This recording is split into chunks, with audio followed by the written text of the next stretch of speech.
Picture चालू करो बे। Video शुरू करने से पहले यहाँ एक चीज मैं साफ कर दूं, इससे पहले कि कुछ लोग रोएं कि बार बार सरकार को क्यों बीच में लाते हो, हमारे पापा की इसमें क्या गलती है। नरेंद्र मोदी वही हैं जो नाले से निकलने वाली गैस से चाय बनाने की बात करते हैं। कहते हैं कि पसीने से मुंह पोंछ लेता था तो ग्लो आ जाती थी। कभी ये क्लाइमेट चेंज को डिनाई करते हैं कि गर्मी नहीं बढ़ रही बल्कि हमारी गर्मी सहने की शक्ति कम हो रही है। अच्छा, तो कभी ये बादलों से रेडार का सिग्नल रोकने की बात करते हैं। लेकिन मैंने कहा इतने क्लाउड है, बारिश हो रही है, तो एक बेनिफिट है कि हम राडार से बच सकते हैं। एक तो जानते नहीं है, ऊपर से अहंकार इतना कि अपने अज्ञान का भी एहसास नहीं। एक दफा मोदी दूसरे देश में गए थे, वहां भारत का राष्ट्रीय गान चल रहा था और ये बीच में ही चलने लगे। वाह मोदी जी वाह। ऐसी गलती किसी से भी हो सकती है, लेकिन बात मैं यहां पर यह बताना चाह रहा हूं कि प्रधानमंत्री मोदी की भी फनी क्लिप्स बहुत सारी हैं। दूसरों को पप्पू बोलने से पहले अपनी क्लिप्स पर नजर डाल लो। एक बार साहेब ने अपनी सुरक्षा में लगे हुए एसपीजी कमांडो को डांट दिया था, देखिए। प्रधानमंत्री को जेटली ने फूलों का गुलदस्ता भेंट किया, लेकिन तभी टीवी कैमरों के सामने एसपीजी के जवान आ गए। अभी मजा आएगा ना। उन्होंने मोदी के हाथों से गुलदस्ता ले लिया। प्रधानमंत्री इस पर नाराज हो गए और उन्होंने एसपीजी से तत्काल कैमरों के सामने से हटने को कहा। साथ ही कमांडो से खुद से थोड़ी दूरी बनाने को भी कहा। छप्पन सबके बीच ना तो हमारे 56 इंच वाले प्रधानमंत्री मोदी की हिम्मत हुई है। देखकर लगता है कि वो भी डोनाल्ड ट्रंप के सामने एक डरपोक बिल्ली की तरह बन गए। सही पकड़े हैं। सुबह सुबह लिख देते सरदार वल्लभ भाई पटेल के स्टैचू की सच्चाई। अच्छा, सरदार वल्लभ भाई पटेल के स्टैचू पे 3000 करोड़ इसीलिए खर्चा हुआ है क्योंकि सरदार वल्लभ भाई पटेल के स्टैचू की आंख में कैमरा है, जहां से प्रधानमंत्री को पाकिस्तान का रिपोर्ट मिला। मैंने मामा को याद दिलाया कि वो स्टैचू इंडिया की तरफ देख रहा है। नरेंद्र मोदी अक्सर कहते हैं कि उन्होंने भिक्षा मांगकर गुजारा किया। कभी कहते हैं कि 35 साल के लिए, कभी कहते हैं 40 साल के लिए। करीब 40 साल मैंने भिक्षा मांग करके खाया है। मैं 35 साल तक भिक्षा मांग करके खाया। इनमें से एक तो झूठ है। चलो इतनी तो बोलने में गलती हो सकती है, 35 साल हो 40 साल हो, लोग अक्सर भूल जाते हैं। लेकिन सवाल ये कि वो एमएलए पहली बार बने 2002 में, तब उनकी उम्र होगी 52 इयर्स। लेकिन उससे पहले 90s में ही पता नहीं कैसे उन्होंने फॉरेन टूर्स कर लिए। अभी मजा आएगा ना। फोटोज देखो उनकी आईफिल टावर के सामने पेरिस में, व्हाइट हाउस के सामने अमेरिका में, हॉलीवुड के सामने, लंदन गए, वो मलेशिया गए। क्या 40 साल भिक्षा मांगकर इतने पैसे कमाए जा सकते हैं कि फॉरेन के टूर्स कर ले 90s में? और साथ ही साथ इसी बीच में नरेंद्र मोदी ने बीए और एमए की 2 डिग्रीज भी कर ली अलेजिडली। ये कैसे हो गया? Good question. आप ही बताओ दोस्त। साल 1990 में डायकाम मॉडल 1 रिलीज हुआ था, जो कि यूएस में लॉन्च होने वाला दुनिया का पहला कमर्शियली अवेलेबल डिजिटल कैमरा था। सही पकड़े हैं। लेकिन प्रधानमंत्री मोदी अपने इंटरव्यू में बताते हैं कि उन्होंने पहली बार डिजिटल कैमरा 1987 या 1988 में यूज किया था। मैंने पहली बार डिजिटल कैमरा का उपयोग किया था 87-88 में। मतलब भिक्षा मांगकर यहाँ पर फॉरेन टूर भी कर लिए और डिजिटल कैमरा भी खरीद लिया डिजिटल कैमरा के रिलीज होने से पहले। वाह क्या फकीरी है। अपनी कलम को गिरवी रख चुका एक गीतकार कहता है कि फकीरी है आपके स्वभाव में। एक फकीरी है आपके स्वभाव में। कभी नरेंद्र मोदी खुद ही कहते हैं कि हम तो फकीर आदमी हैं, झोला उठाकर चल पड़ेंगे। अरे हम तो फकीर आदमी है, झोला लेके चल पड़ेंगे जी। अभी बता है भाई, अभी बता है। लेकिन पूरी दुनिया में आपने ऐसा कोई फकीर देखा है जो 1,40,000 का चश्मा लगाता हो, अपनी बूढ़ी माँ को नोटबंदी के लिए लाइन में खड़ा कर दिया और खुद घूमते हैं 12 करोड़ की मर्सिडीज में? तुम्हें शर्म है कुछ? एक तरफ तो शास्त्री जी जैसे प्रधानमंत्री देखे हैं देश ने। बताया जाता है कि उनके पास सिर्फ 2 धोती और 2 कुर्ते हुआ करते थे। कुर्ता फटकर इस्तेमाल करने लायक ना रहे तो उसे भी रुमाल बना लेते थे लाल बहादुर शास्त्री जी। रुको जरा। लेकिन प्रधानमंत्री मोदी की यूएस विजिट की इन फोटोज को देखिए। एक दिन में 4 बार कपड़े बदलते हैं। द प्रिंट में लिखे गए इस आर्टिकल को देखिए। उत्तराखंड और हिमाचल जाते हुए प्रधानमंत्री मोदी ने 8 घंटे में 4 बार कपड़े बदले। कोई इनसे सीखे। टाइम्स ऑफ इंडिया के आर्टिकल को देखिए। प्रधानमंत्री मोदी गंगा आरती करने गए तब भी कपड़े बदलते जा रहे हैं। हुबली टाइम्स वालों ने तो इनकी फैंसी ड्रेस का एक पूरा कोलाज बना दिया। इंडिया टुडे ने भी इनकी 22 हेड गियर्स की कलेक्शन दिखाई है इस आर्टिकल में। और इस इंडियन एक्सप्रेस के कोलाज को भी देखिए। वाह मोदी जी वाह। उसके बाद नेता लोग सब हिस्ट्री में जा रहे हैं। यही वो फोर्ट है जहां से महाराज ने मुगलों को मारा था और मुगलों पर विजय प्राप्त करके महाराज ने वहां भगवा। हम लोग बहुत सही है भाई। पर महाराज का एग्जाम्पल लेके आप थोड़ा अपने लाइफ में भी इंट्रोस्पेक्ट करो ना। बात तो सही है। नहीं, महाराज 300 साल पहले फोर्ट बनाया, अभी तक खड़ा है। तुम लोग 2 साल पहले रोड बनाया, गायब है। कहीं महाराज आ गए ना वापस। नहीं, महाराज छोड़ो, घोड़ा रिजेक्ट कर देगा काम। घोड़ा ही बोला, महाराज आपको पता है क्या हर पुतले में मेरा 2 टांग ऊपर क्यों है, आपको पता है? आपके नेता लोग 4 टांग रखने का जगह ही नहीं छोड़ा।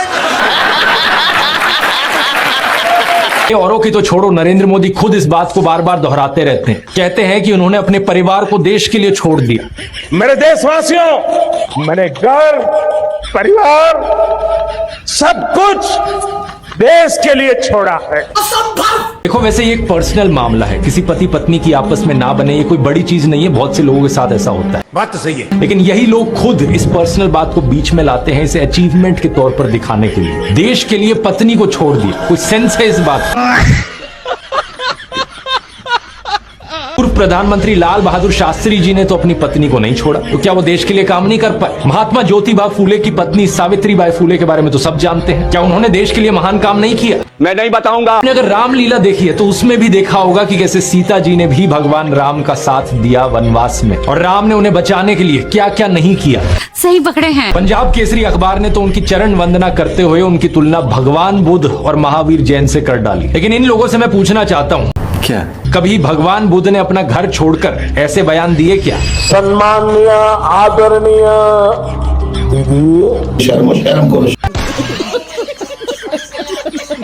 नरेंद्र मोदी ने एक बार कहा था, भगवान बुद्ध के साथ इनका सुखद संबंध है।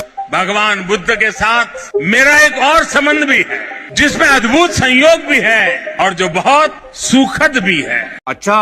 और एक बार इन्होंने कहा, बोहरा मुसलमानों के साथ इनका पुराना रिश्ता है।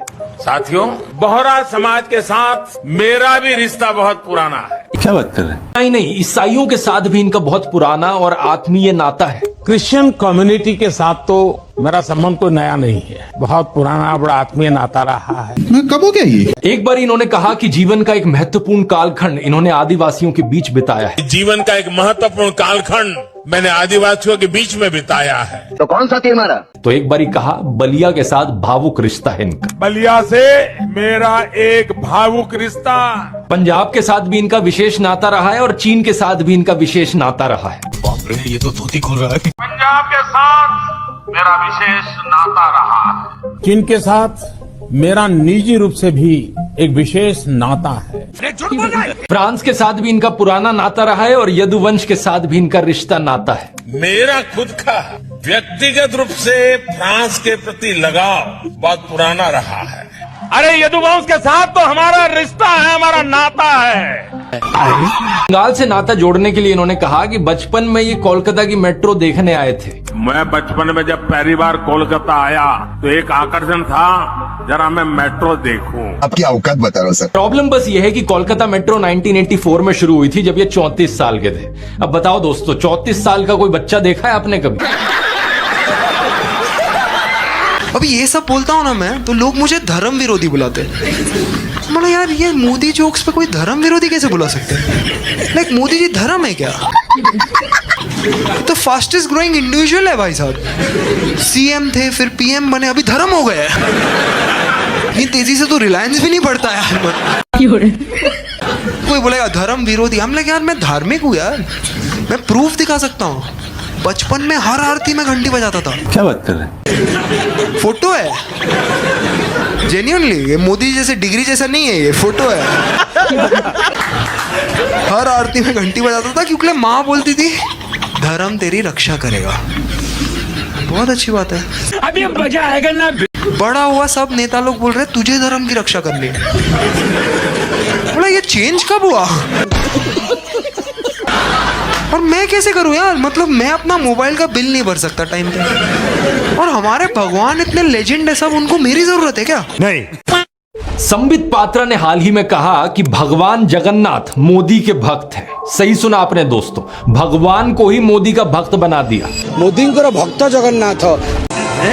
इतना ही नहीं, इससे पहले 2017 में संबित पात्रा ने कहा था कि मोदी इस देश के बाप हैं। तो मोदी जी आपके चाचा हैं क्या? मेरे चाचा नहीं, तो कौन है? इस देश के बाप हैं। अच्छा। लेकिन मुझे नहीं लगता दोस्तों मोदी के सपोर्टर्स को इन बातों से कोई आपत्ति होगी। अगर आपत्ति होनी होती तो तभी हो जाती जब नवंबर 2023 में बीजेपी के ऑफिशियल हैंडल ने इस फोटो को ट्वीट किया था। नरेंद्र मोदी को शेषनाग के साथ दिखा दिया और लिखा ओम श्री वेंकटेश्वर राय नमो नमः। आपत्ति होनी होती तो तभी हो जाती जब बीजेपी कर्नाटका ने इस फोटो को ट्वीट किया था और बीजेपी नेता शोभा करंदलाजे ने इस फोटो को ट्वीट किया था जिसमें नरेंद्र मोदी को भगवान राम से भी बड़ा दिखा दिया। तुम्हें शर्म है कुछ? मेरी मोदी भक्तों से अपील है, जब आप लोगों ने अपना एक नया भगवान चुन ही लिया है तो मोदी पंथ नाम से एक अलग रिलीजन भी बना लो ना अपना। हिंदू धर्म के साथ क्यों खिलवाड़ करते हो? ये बड़ी अच्छी बात कही है। दूसरी पॉलिटिकल पार्टीज हंगामा करती हैं तो बीजेपी वाले इन ट्वीट्स को डिलीट करते हैं। अब संबित पात्रा ने भी इस वीडियो को लेकर कहा कि जुबान फिसल गई थी, मुझे माफ कर दो। जुबान एक बार फिसलती है, ये नहीं कि बार बार जुबान फिसलती रहे और बार बार आप लोग नरेंद्र मोदी को भगवान से बड़ा बनाते रहो। बार बार आप लोग ये कहते रहो कि नरेंद्र मोदी तो देश के बाप हैं। इस सज्जन को क्या तकलीफ है भाई? उड़ीसा में जाकर कहते हैं कि ओडिशा को देश का नंबर 1 राज्य बनाएंगे और कर्नाटका में जाकर कहते हैं नहीं, हम कर्नाटका को देश का नंबर 1 राज्य बनाएंगे। ओडिशा को देश का नंबर 1 राज्य बना सकते हैं। कर्नाटका को पूरे देश का नंबर 1 राज्य बनाने का लिए इनमें से एक तो झूठ है। बात समझ रहे हो ना दोस्तों? वोट पाने के लिए जहां जो बोलना पड़े वो बोला जाता है। हर एक राज्य में एक इमोशनल कनेक्ट बनाने के लिए वहां के लोगों के साथ एक नाता निकल कर आ जाता है। पूरे देश में यही स्ट्रैटेजी चलाई जाती है। लेकिन कहानी में अब ट्विस्ट देखिए, बिहार में समीकरण कुछ और थे तो वहां मोदी शांति दूत बन गए। ये बोलने लगे कि मैं देश को धर्म के नाम पर नहीं बंटने दूंगा। मैं जब तक जिंदा हूं मैं धर्म के आधार पर इस देश को बांटने नहीं दूंगा। और 14 मई को तो इंटरव्यू में ये तक कह डाला कि जिस दिन मैं हिंदू मुस्लिम करूंगा उस दिन मैं सार्वजनिक जीवन में रहने के योग्य नहीं रहूंगा। मैं जिस दिन हिंदू मुसलमान करूंगा ना उस दिन मैं सार्वजनिक जीवन में रहने योग्य नहीं रहूंगा। मैं हिंदू मुसलमान नहीं करूंगा, ये मेरा संकल्प है, ये तक कह डाला। और मैं हिंदू मुसलमान नहीं करूंगा, ये मेरा संकल्प है। आप में से कुछ लोग ये देखकर कंफ्यूज हो रहे होंगे, यार ये कैसे हो सकता है? मोदी कॉम्युनल है या सेक्युलर है या फिर इन्हें अब कोई स्प्लिट पर्सनैलिटी डिसऑर्डर हो गया है? ऐसा नहीं है, इनके ये 2 चेहरे हमेशा से ही रहे हैं। बात तो सही है। 2014 के इस ट्वीट को देखिए, सेक्युलरिज्म हमारे खून में है, नरेंद्र मोदी कह रहे हैं। इस सज्जन को क्या तकलीफ है भाई? इनके आईटी सेल वाले मेरे ऊपर सवाल उठाते हैं कि कोई पार्टी मुझे पे कर रही है इसलिए मैं वीडियोस बनाता हूँ। अरे बेवकूफो, अगर किसी पार्टी को पे करना होता ना मुझे, मैं सबसे पहले बीजेपी के पास जाता। देश की सबसे अमीर पार्टी है बीजेपी, सबसे ज्यादा पैसे उनके पास हैं। और अगर उनका प्रचार करता मैं, नरेंद्र मोदी ही मुझे स्टेज पर बुलाते, मेरी तारीफ करते, हाथ मिलाते। मेरे लिए तो सबसे आसान काम था ये करना। सही पकड़े हैं। लेकिन मैं अपने देश को इस हालत में गिरते हुए नहीं देख सकता, इसलिए मैंने अपना पूरा करियर दांव पर लगा दिया इस नाइंसाफी के खिलाफ आवाज उठाने के लिए, शाबाश बेटा, देश को बचाने के लिए। कल को अगर ये मेरा YouTube चैनल भी बंद करा देना, कम से कम मैं गर्व से कह सकूंगा कि मैं इनके जूतों में नहीं गिरा। मैं आखिरी दम तक देश के लोकतंत्र के लिए, देश के संविधान के लिए आवाज उठाता रहा। और चाहे इससे मेरा पूरा करियर खत्म हो गया, लेकिन कम से कम मैं नीचे नहीं झुका। क्या बात है सर, क्या बात है सर। तलवार और सेम स्पीच, साल के साल सेम स्पीच। हिंदुओं, तुम्हें आत्मसम्मान मिलेगा, तुम्हें हिंदू राष्ट्र। हमने कौन मांगा? तू रास्ता देना यार। हिंदू राष्ट्र ऐसी चीज है ना, मैंने नेता को खाली देते हुए देखा है, किसी को मांगते हुए अब तक नहीं देखा। नहीं देखा ना अपनी लाइफ में, तो नहीं देखा। नहीं, बच्चा का पास हो गया 12वीं, पाप बोल रहा है कि क्या है मोटरसाइकिल, बेटा बोल रहा है नहीं पापा इस बार तो हिंदू राष्ट्र लेके। देश के इतिहास में दोस्तों बहुत से प्रधानमंत्री आए हैं और गए, लेकिन इतनी अजीबोगरीब बातें आज तक किसी प्रधानमंत्री ने नहीं करी। ये जो गोल्ड है बहनों का, गोल्ड ले लेंगे। अच्छा, कभी कहते हैं कांग्रेस आपका मंगलसूत्र छीन ले जाएगी, तो कभी कहते हैं मटन बनाकर कांग्रेस मौज कर रही है। मटन बनाने का मौज ले रहे हैं क्या? वो देश के लोगों को चिढ़ाना चाहते हैं। मम्मी ये देखो मुझे चिढ़ाना चाह रहे हैं। क्या 4 साल के बच्चे हैं क्या देश के लोग जो चिढ़ाना चाहेगा उन्हें कोई?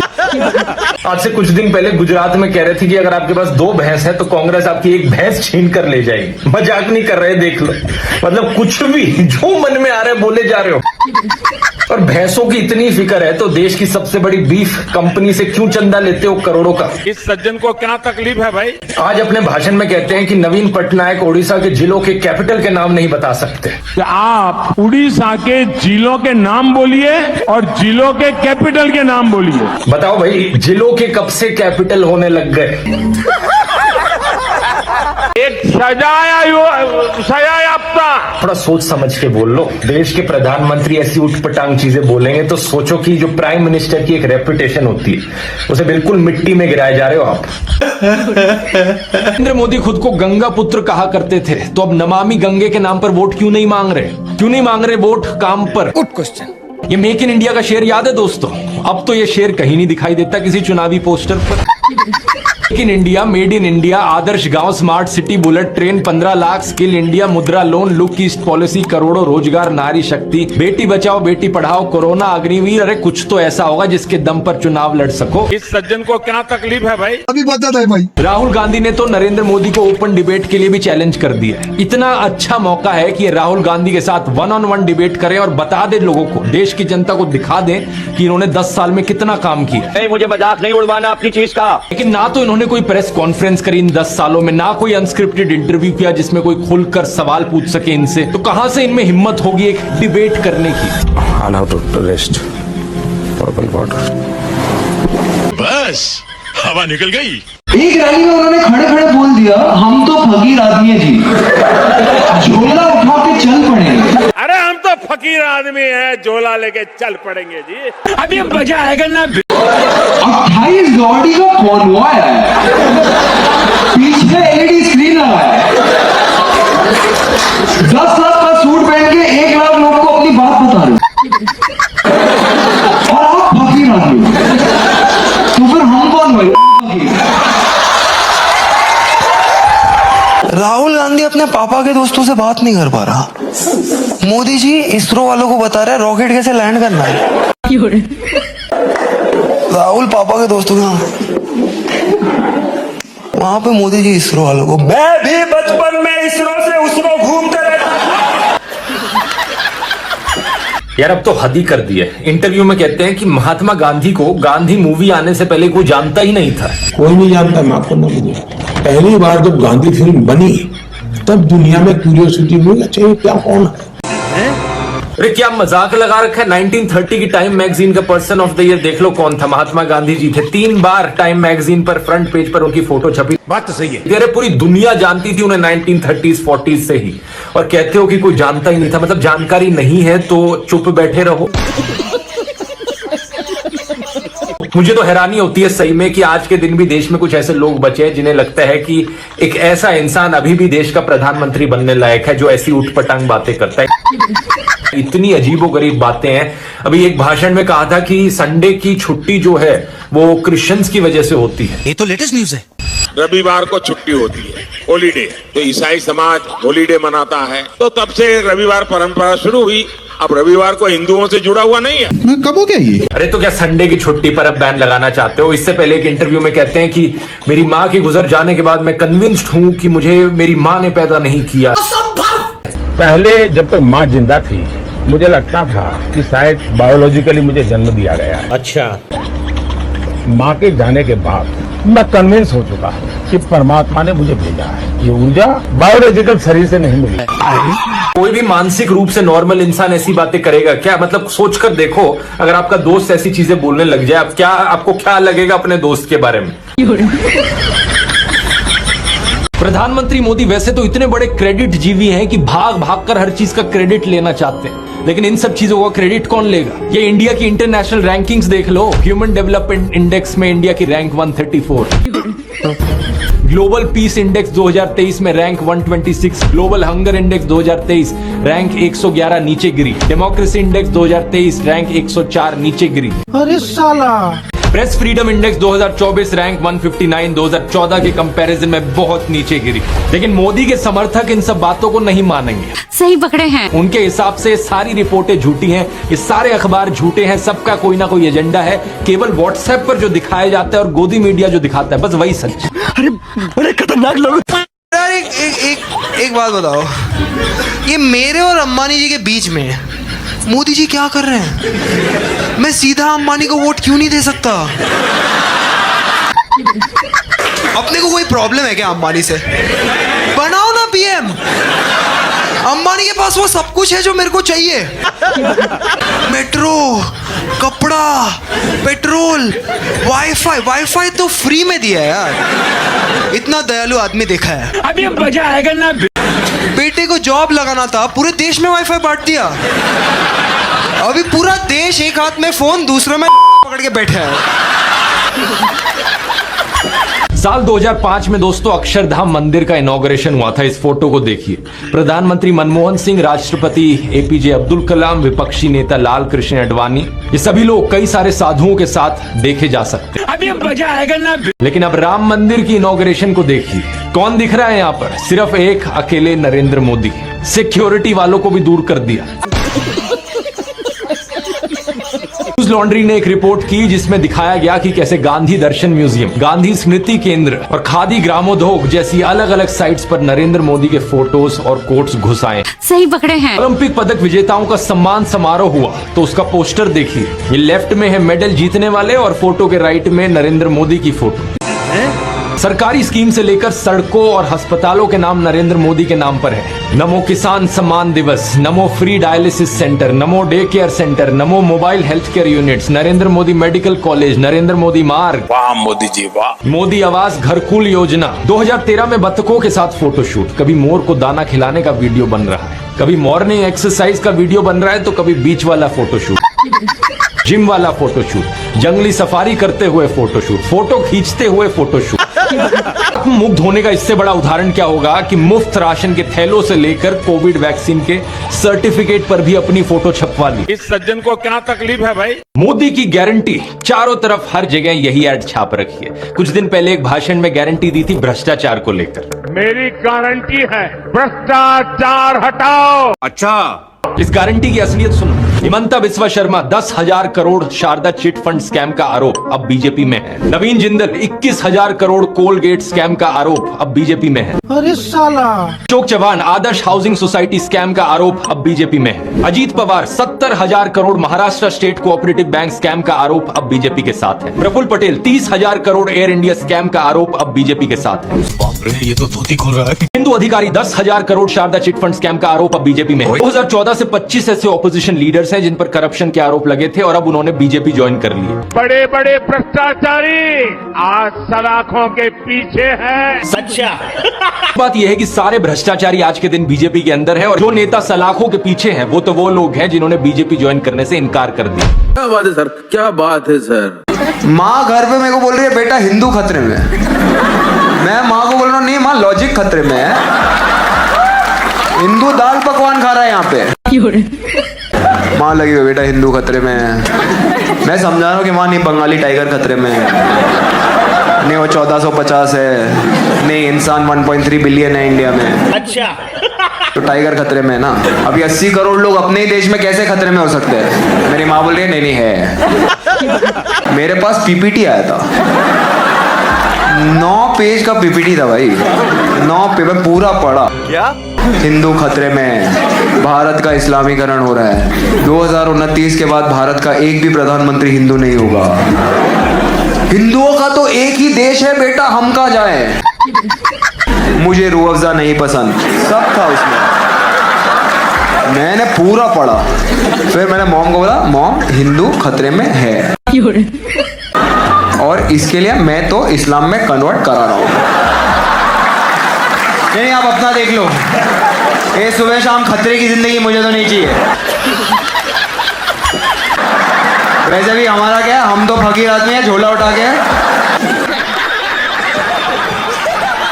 प्रधानमंत्री मोदी का इंस्टाग्राम अकाउंट देखिए जरा। प्रियंका चोपड़ा और निक जोनस की वेडिंग रिसेप्शन में गए, उन्हें बधाई दे रहे हैं। इस वीडियो को देखिए। विराट कोहली और अनुष्का शर्मा के वेडिंग रिसेप्शन पे जाकर उन्हें गुलाब दे रहे हैं। मलयालम एक्टर सुरेश गोपी की बेटी की शादी में गए। टाइम्स नाउ की एंकर नविका कुमार के बेटे की शादी में गए। मुकेश अंबानी ने हॉस्पिटल खोला तो वहां बधाई देने पहुंच गए। इस न्यूज आर्टिकल को भी देखिए। नरेंद्र मोदी ने गौतम अडानी के बेटे करण की ग्रैंड एंगेजमेंट सेरेमनी को भी अटेंड किया। तो बॉलीवुड सेलिब्रिटीज और अमीर सेठों की शादियों में जाने के लिए बहुत समय है इनके पास। इस सज्जन को क्या तकलीफ है भाई? हालांकि इसमें कुछ गलत नहीं है, इनकी मर्जी अगर ये जाना चाहें तो। लेकिन सवाल यहां पर ये, क्या केवल अपने भाइयों और परिवार को ही छोड़ना पड़ता है क्या देश के लिए? गजब बेइज्जती है। एबीसी के इस आर्टिकल को देखिए। अवनी दास रिपोर्ट करती हैं कि अक्टूबर 2023 में मोदी परिवार उनके भतीजे की शादी के लिए इकट्ठा हो रहा था, लेकिन एक इंसान वहां से गायब थे, नरेंद्र मोदी। आपने फोटोज और वीडियोस में जरूर देखा होगा कि प्रधानमंत्री मोदी अपनी माता जी से मिलने जाया करते थे, जो कि अच्छी बात है। लेकिन कभी आपने नोटिस किया कि केवल वहां 3 लोग होते थे इस मुलाकात में? प्रधानमंत्री मोदी, उनकी माता जी और कैमरामैन।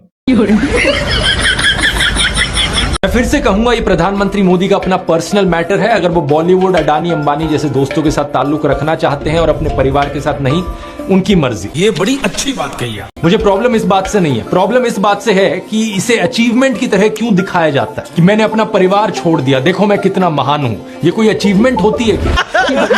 इसका साइड इफेक्ट ये हुआ है कि बहुत से हिंदू युवा ब्रेन वॉश हो गए हैं। होना ये चाहिए कि वो अच्छे से पढ़ लिख कर कुछ बने, काम धंधा करे, कुछ कमाए और अपने माँ बाप की सेवा करे। सही पकड़े हैं। लेकिन नहीं, कुछ यूथ की क्या हालत हो गई है कि वो हाथों में तलवार लेकर मस्जिदों के सामने घूम रहे हैं। उन्हें भी अपने परिवार से, अपने माँ बाप से कोई मतलब नहीं। शर्म करो शर्म। मोदी जी किधर इंटरनेशनल क्रिकेट मैच देखने कभी चले गए ना, मेरी वहीं फट लेगी। तो पता नहीं ना, मतलब इंडिया किधर ट्रिकी पोजीशन में आ गया तो भक्त उन्हें ना भेज दे बैटिंग पे।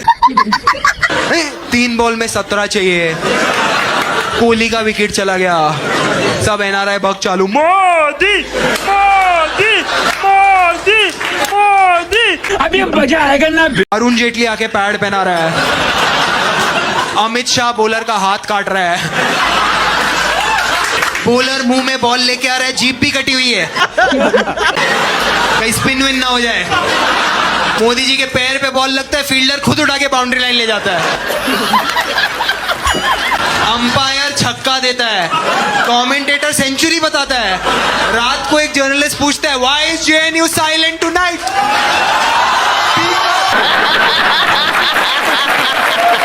और ये कहते हैं कि डंका बज रहा है दुनिया में भारत का। असलियत में दोस्तों, ये डंका सिर्फ व्हाट्सएप और गोदी मीडिया के चैनलों पर बज रहा है। फेक तस्वीरें फैलाई जाती हैं। ये देखो, न्यूयॉर्क टाइम्स ने नरेंद्र मोदी का फोटो फ्रंट पेज पर छापा है और उन्हें दुनिया की आखिरी उम्मीद कहा है। अच्छा। न्यूयॉर्क टाइम्स ने खुद ट्वीट करके बताया कि ये झूठी तस्वीर है। इस तरीके से व्हाट्सएप माफिया इंडिया की इंसल्ट करवाता है दुनिया में। गोदी चैनलों पर और बीजेपी के नेताओं के द्वारा कहा जाता है कि रशिया और यूक्रेन की वॉर रुकवा दी इन्होंने, वॉर रुकवा दी पापा।